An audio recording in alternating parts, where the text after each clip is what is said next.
Бугарскиот премиер во заменување најсериозен кандидат за нов премиер. Владата падна за партијата ја Продолжуваме промената. Повторно ја кандидира Кирил Петков за иден премиер на Бугарија. Ова го соопшти еден од неговите најблиски соработници Мирослав Иванов. Господин Петков беше изключително активен премиер, който беше казал, че няма да прави компромиси с своите принципи, с прозрачността, с това да има нулева толерантност към корупцията. Той спази тези свои заявки.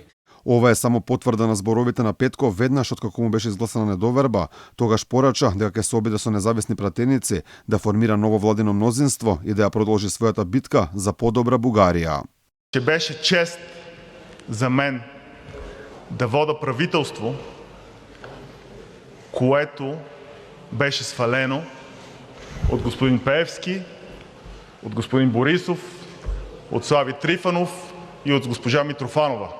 Това, което те не разбраха, че така не могат да спечелят българския народ.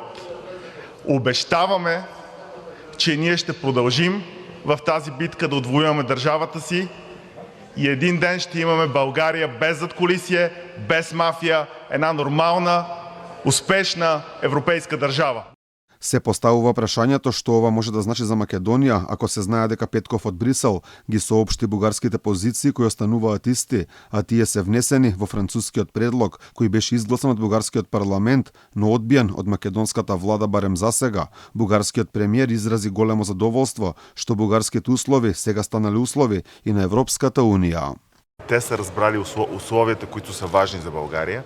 Тие ги разбра условите кои што се важни за Бугарија и тие услови всушност се европски. Многу е важно правата на бугарите да се запишани во Македонија. Тоа е европско видување и европска обврска. Тоа да се случува не само за нив, туку за сите луѓе кои сакаат да членуваат во Унијата. Така што бугарските барања всушност тие се реално европски.